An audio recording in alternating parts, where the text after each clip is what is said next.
नमस्कार, स्वागत है आप सबका असम खबर की इवनिंग बुलेटिन पर। मैं हूं पूजा छेत्री। तो चलिए ले चलते हैं आपको आज की सबसे पहली खबर की ओर।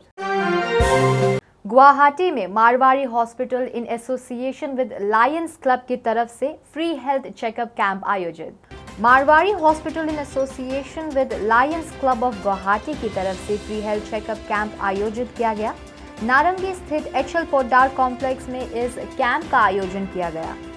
यह इनका पहला फ्री हेल्थ चेकअप कैंप है और संगठन की तरफ से आगे भी ऐसे ही कैंप आयोजित करने की आशा रखते हैं। लोगों के लिए बीपी चेकिंग और डायबिटिक स्क्रीनिंग की व्यवस्था इस कैंप में की गई थी। कई लोकल पब्लिक ने इस कैंप से अपने स्वास्थ्य की जांच कराने का लाभ उठाया और अपनी खुशी जाहिर की। हम लोग आज यहाँ पे आए हैं मारवाड़ी हॉस्पिटल की ओर से एक फ्री हेल्थ कैंप करने के लिए विद लायंस क्लब के साथ। तो हम लोग आज यहाँ पे 3 जन आए हैं, एक नर्स आए हैं और हम लोग 2 मार्केटिंग मैनेजर आए हैं। अभी मैं पोद्दार कॉम्प्लेक्स में खड़ा हूँ। यहाँ पर मेरे मेंबर अजय पोद्दार जी के ये बना हुआ है। इन्होंने यहाँ पर पूरा वैक्सीन सेंटर भी बना रखा है। उसके साथ आज हमको मारवाड़ी हॉस्पिटल की तरफ से इन्होंने जगह प्रदान की है, जिसमें हम लोग यहाँ पर डायबिटिक और प्रेशर का चेकअप कर रहे हैं। हाँ, एक्चुअली आज जो मारवाड़ी हॉस्पिटल मैटरनिटी हॉस्पिटल जो आरएल पोद्दार कॉम्प्लेक्स में जो यहाँ जो अभी हेल्थ चेकअप कैंप लगा रहा है, इसके लिए हम लोग बहुत आभारी है, क्योंकि ये लोग बीपी चेक कर रहा है, शुगर चेक कर रहा है और हमको सलाह दे रहा है कैसे इसको कंट्रोल किया जाए। इस एरिया का जितना आदमी है वो लोग काफ़ी आभारी होंगे, क्योंकि ऐसा कोई कैंप आज तक यहाँ किसी ने अरेंज नहीं किया था। जो मारवाड़ी मैटरनिटी हॉस्पिटल ने जो ये किया, इसके लिए हम लोग उनको धन्यवाद देते हैं और धन्यवाद का पात्र है, और चाहते हैं in future also they will continue such type of good work in this locality of नारंगी। गुवाहाटी के बाढ़ की स्थिति में सुधार, जलस्तर हुआ कम। गुवाहाटी के बाढ़ की स्थिति में धीरे धीरे सुधार देखी जा रही है। ब्रह्मपुत्र नदी के जलस्तर में अब थोड़ी कमी आई है।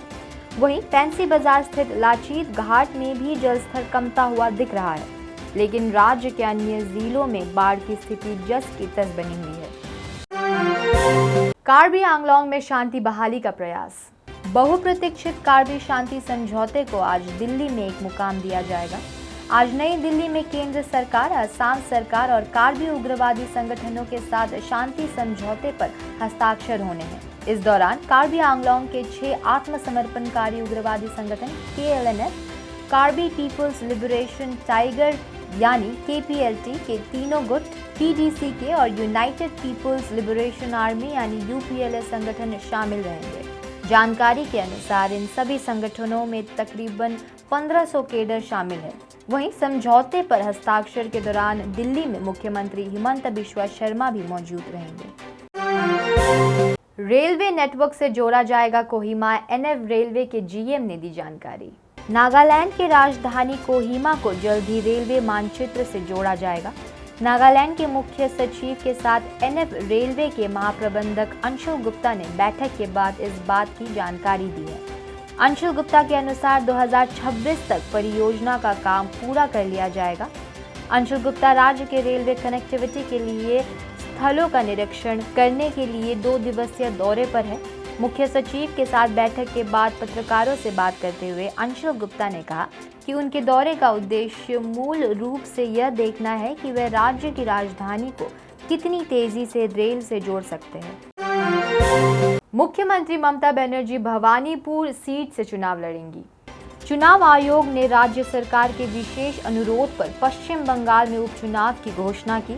चुनाव आयोग ने शनिवार 30 सितंबर को ओडिशा के एक विधानसभा क्षेत्र और पश्चिम बंगाल के 3 विधानसभा क्षेत्रों के उपचुनाव कराने की घोषणा की, जिसमें भवानीपुर सीट भी शामिल है, जहां मुख्यमंत्री और तृणमूल कांग्रेस नेता ममता बनर्जी चुनाव लड़ने का इरादा रखती है।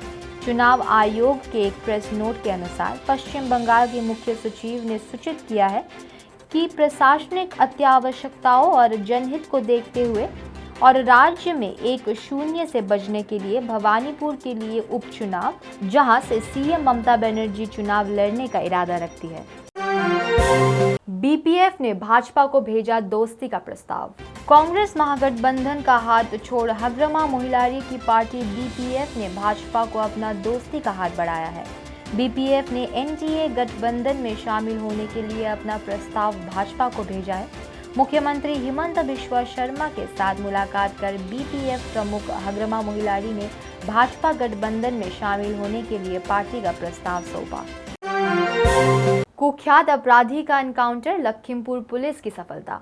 लखीमपुर पुलिस ने एक कुख्यात अपराधी का एनकाउंटर किया। जानकारी के मुताबिक राकेश पेगू नामक अपराधी ने पुलिस की हिरासत से भागने की कोशिश की, जिसके बाद पुलिस की टीम को उस पर गोली चलानी पड़ी। आपको बता दें कि महज 2 दिन पहले नावबैसा में एसबीआई के एटीएम चोरी की वारदात में लिप्त था ये अपराधी। एटीएम के सीसीटीवी कैमरे पर नीला स्प्रे छिड़ककर इस चोरी की वारदात को अंजाम दिया था। असम और अरुणाचल प्रदेश के विभिन्न आपराधिक गतिविधियों में लिप्त था ये मोस्ट वांटेड अपराधी। लखीमपुर के आमतला विष्णुपुर से राकेश को पुलिस ने गिरफ्तार किया था, जहां से उसने भागने की कोशिश की, जिसके बाद पुलिस को मजबूरन राकेश के पैर पर गोली चलानी पड़ी। सिनेमा हॉल खोले जाने का निर्णय अगले 15 दिनों में। मुख्यमंत्री राज्य के मुख्यमंत्री डॉक्टर हिमंत बिश्वा शर्मा ने कहा है कि सिनेमा हॉल को खोले जाने का निर्णय अगले 15 दिनों तक कोविड-19 की स्थिति को देखने के बाद लिया जाएगा।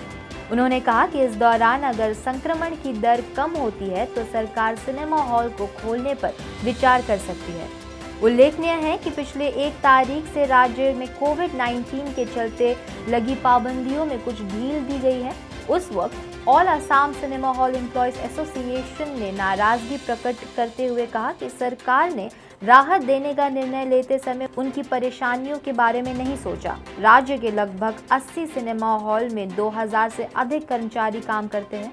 पिछले अप्रैल में कोरोना की दूसरी वेव के चलते सभी सिनेमा हॉल बंद कर दिए गए हैं। इसके बाद से उनकी रोजी रोटी पर संकट आ पड़ा है, लिहाजा उन्होंने सरकार से सिनेमा हॉल खोलने की अपील की थी। आज के लिए बस इतना ही। हम कल फिर मिलेंगे कई और ताज़ा खबरों के साथ। तब तक के लिए देखते रहिए असम खबर और कोविड-19 से बचने के लिए मास्क और सैनिटाइजर का इस्तेमाल करें। दूसरों से 2 गज की दूरी बनाए रखें। Stay save. शुक्रिया।